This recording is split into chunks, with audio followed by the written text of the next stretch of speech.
Olá! No programa de hoje você revê duas matérias especiais. Acompanhe uma matéria sobre aquários e reveja uma reportagem sobre a febre aftosa. O De Olho nos Bichos está no ar, não saia daí!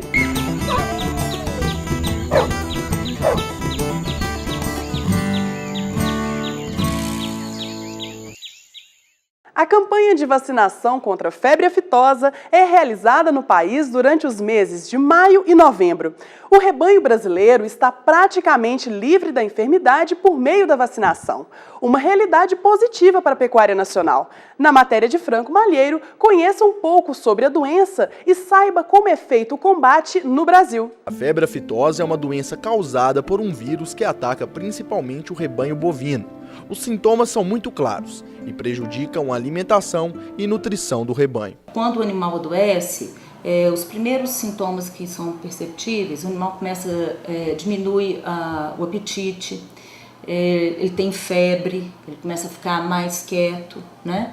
E logo em seguida, os sinais são mais relacionados à aftosa, são aparecimentos de vesículas. Essas vesículas aparecem na região da cavidade oral, e também na região dos cascos, entre as unhas e também na região acima dos cascos, né?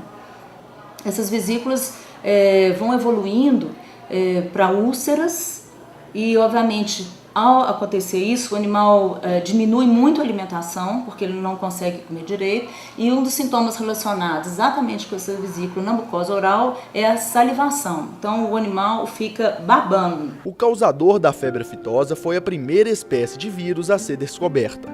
Apesar de existirem 7 tipos virais, no Brasil até hoje foram registrados apenas 3. Ela é causada por um vírus da família Picornaviridae e do gênero Aftovírus. É um vírus RNA sem envelope, o que nessas características do vírus que eu acho que é bastante importante frisar, é que ele é um vírus bastante resistente ao ambiente. Então, depois que ele está presente no ambiente, ele pode persistir, o que facilita bastante a reinfecção por outros animais, né? Além disso, ele pode persistir em tecidos também. Por exemplo, se não tiver um pH, no pH normal, ele pode persistir. Se tiver um pH muito baixo, o vírus será inativado, né? Então, daí a sua importância de persistir em tecidos que mais tarde vão ser utilizados, tecidos cárneos, né, que vai ser mais tarde utilizado para a produção de embutidos, de linguiças, etc. Nós temos 7 diferentes sorotipos de febre aftosa no mundo. São os vírus OAC, South Africa Type, que chama SAT, South Africa Type 1, 2 e 3, e o Ásia 1. No Brasil, nós temos 3 sorotipos, que é o A, o O e o C. E o que caracteriza esses diferentes sorotipos é que a infecção contra um sorotipo não protege contra o outro sorotipo. Por isso, por exemplo, aqui no Brasil, como nós temos os vírus A, O e C, as vacinas têm que conter os 3 vírus. Dentro de cada sorotipo, nós temos os subtipos, que são variações, né, não tão grandes como existe entre os sorotipos, e a gente pode dizer que existe uma proteção cruzada entre elas. E aí a gente tem inúmeros subtipos, né? Mas isso é até relacionado com a própria distribuição desse vírus. Por exemplo, no continente africano nós temos o SAT 1, 2 e 3, no continente africano nós temos o Ásia 1, além do O, A e C, que está espalhado também no continente africano e no asiático. A febre aftosa não se enquadra como problema de saúde pública, pois seres humanos não são muito suscetíveis à doença. O maior impacto causado pela aftosa na vida do homem é econômico. Países com incidência da doença encontram dificuldades para exportar a carne. É uma doença extremamente importante no mercado internacional de carne. Então, você ser livre de febre aftosa abre caminhos para exportação de carne. Dependendo da avaliação do país que vai comprar, né, a carne, principalmente in natura, né, do Brasil, geralmente eles fazem uma avaliação. Então, se não for livre com vacinação ou sem a vacinação, eles não vão comprar. de maneira nenhuma. Nas áreas livre com vacinação, a gente recebe, né, comitês que vêm fazer uma avaliação e hoje, por exemplo, para a União Europeia, a gente exporta carne, estados que são livres com vacinação são habilitados a exportar carne para a União Europeia. Desde a década de 1970, o governo federal realiza a campanha nacional de controle da aftosa. Em Minas Gerais, quem monitora a vacinação é o Instituto Mineiro de Agropecuária. Agora, em novembro, nós vamos fazer a vacinação obrigatória contra a febre aftosa dos bovinos e dos bubalinos.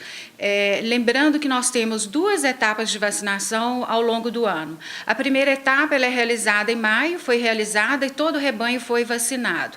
Agora, em novembro, os criadores devem vacinar obrigatoriamente os bovinos e bubalinos com idade de 0 a 24 meses. Para isso, eles têm acesso ao site do INMA. O INMA está inovando. A carta de vacina ela não vai ser mais enviada para o produtor e ela está disponível online no site do INMA, onde o produtor pode acessar esse site, entrar no link e tirar a carta de vacinação. A vacinação e a declaração dos animais continua da mesma forma, porém a carta é que está disponível no site do INMA. Para produtores que não possuem acesso à internet, existem outras alternativas para adquirir a carta. Todos os escritórios do INMA, ou seja, o produtor pode procurar aquele escritório mais próximo de sua unidade produtiva. Além disso, nós também divulgamos essa informação e estamos contando com os sindicatos rurais, que são entidades de apoio para o pequeno produtor, o que vai facilitar ele ter acesso também a essa carta. O objetivo é manter todo o rebanho vacinado dentro dos períodos determinados e, para assim, continuar caminhando para um país livre de aftosa. Hoje, muito já se fez em relação ao controle e erradicação da febre aftosa no país. Então, Minas Gerais hoje ela é livre de febre aftosa com vacinação. Assim como Minas Gerais, nós temos vários estados. Todo o sul do país, o leste e o centro-oeste, hoje é livre de febre aftosa com vacinação, com exceção do estado de Santa Catarina, que é livre sem vacinação. O Nordeste, recentemente, também teve a declaração nacional de livre de febre aftosa com vacinação e está aguardando o reconhecimento internacional da OIE, que é a Organização Mundial de Saúde Animal, provavelmente agora em maio. E de modo que essas áreas livres no Brasil, elas foram bastante ampliadas e hoje a gente tem uma pequena parte no norte do país que não é livre de febre aftosa. O maior aquário do Brasil fica em São Paulo, com capacidade para 1 milhão de litros de água. Parece muito, né? Mas se comparado com o de Singapura, ele fica parecendo um tanquinho. Veja essa e outras curiosidades no Você Sabia? Você sabia que o maior aquário do mundo fica em Singapura? O Sea Aquarium é duplamente recordista pelo Guinness Book. Além de ser considerado o maior aquário do mundo, foi reconhecido também por ter o maior painel de acrílico, com 36 metros de largura, 8,3 metros de altura e peso de mais de 250 mil quilogramas. O painel abriga a Galeria Oceano, onde estão espécies marinhas raras como a raia gigante. O aquário faz parte do Sentosa Resort World, um famoso hotel da ilha de Sentosa, em Singapura. A atração conta com mais de 80 mil animais e 42,8 milhões de litros d'água.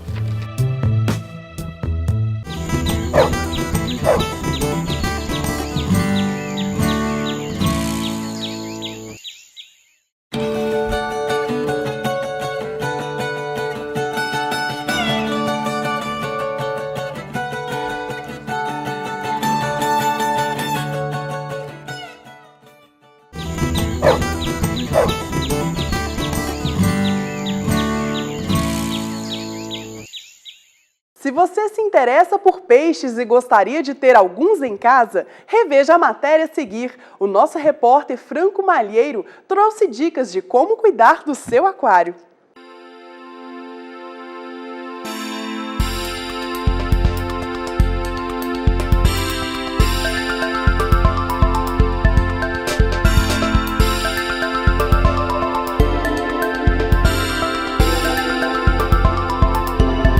O O aquarismo é a prática de criar peixes, plantas e outros organismos aquáticos em recipientes de vidro, acrílico ou plástico, conhecidos como aquários, ou em tanques naturais ou artificiais para fim ornamental ou de estudo. A prática envolve muitos amantes em todo o mundo e no Brasil. Um deles é Fernando, que criou o gosto por aquários ainda na adolescência. Tinha uns 14, 13 anos, eu já mexia com aquário. Só que naquela época a gente tinha muita dificuldade de material para se montar um aquário. Os aquários todos tinham estrutura metálica e era bem mais complicado. E a qualidade das coisas, dos detalhes de aquário também não eram igual hoje, né? Aí, uns 4 anos atrás, já os filhos criados, né? As filhas já criadas, todo mundo já formado. Aí eu resolvi investir em mim. E daí que saiu a ideia de montar o aquário, que foi um projeto que demorou mais de ano em desenvolvimento para chegar nisso que vocês estão vendo aí. O aquarismo é uma prática que demanda tempo, cuidado e, sobretudo, conhecimento. Esse aquário está montado há 3 anos e meio, quase 4. Agora eu gastei mais quase um ano pesquisando, projetando, definindo o que eu ia fazer. Porque o aquário é um caminho sem volta. Depois que você entrou nele, meu amigo, você não sai nunca mais. Eu acho o seguinte, eu acho que qualquer coisa na vida, você tem que saber o que você está fazendo. Tá certo? Você pode chegar numa loja de aquário ou de outro hobby qualquer e falar, ó, eu quero montar um aquário. Então, você vai lá, você vai comprar e vai montar. Só que é o seguinte, quando você monta um aquário do zero, ele necessita de todo um cuidado especial, porque você precisa saber o que você está fazendo. Então, o que eu fiz? Eu estudei. Toda esta beleza, que vale aproximadamente R$120 mil, precisa de manutenção. Ela deve ser feita semanalmente para garantir um melhor ambiente aos animais. A manutenção pesada do aquário, que é feita uma vez por semana, ela passa por todas as conferências de tudo que interfere na vida dos animais que estão aqui dentro. Confere-se o teor de sódio, o teor de cálcio, o teor de carbono, a salinidade da água, o pH da água, isso tudo é conferido semanalmente. Fora isso, ainda tem a aspiração do aquário, troca de parte da água que é feita semanalmente, a troca dos filtros. Essa troca ela é feita com uma certa periodicidade e você não pode deixar passar, porque senão você passa a criar uma condição para os animais que não é favorável. E você percebe claramente quando isso acontece, claramente. Os animais ou diminui a movimentação, os corais já não abrem como tem que abrir. Algo importante a se levar em conta na hora de montar um aquário é a legislação. Os animais devem ser comprados em lojas especializadas e autorizadas na venda de espécies aquáticas. Quando eu chego em qualquer uma dessas lojas que vende peixe marinho em Belo Horizonte, eu sei que os peixes que estão lá, eles estão autorizados a vender esses peixes porque eles são fiscalizados com muita frequência. Então eu sei que ali eu estou comprando um animal que está liberado para venda. Por isso eu não compro isso em mercado clandestino, mesmo sendo mais barato. E para quem quer começar com um aquário, a dica de quem entende do assunto e já tem uma larga experiência com o dia a dia de aquarista é ter calma e estudar muito. Hoje é muito fácil, internet tem muita coisa. Eu tenho alguns livros que são muito especiais, uns livros bacanas, que você passa a ler e aí você começa a conviver com a vida de aquarista.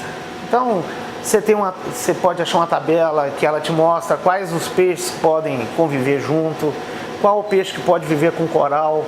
Tem peixe que come coral, tem peixe que não come coral. Então, você pode manter um aquário só de peixe, um aquário só de coral, aí vai do gosto pessoal de cada um. E eu acho que um aquário menor, até para você definir o que você quer. A partir daí, aí sim você começa a desenvolver o que vai ser o seu aquário final. Leva algum tempo isso.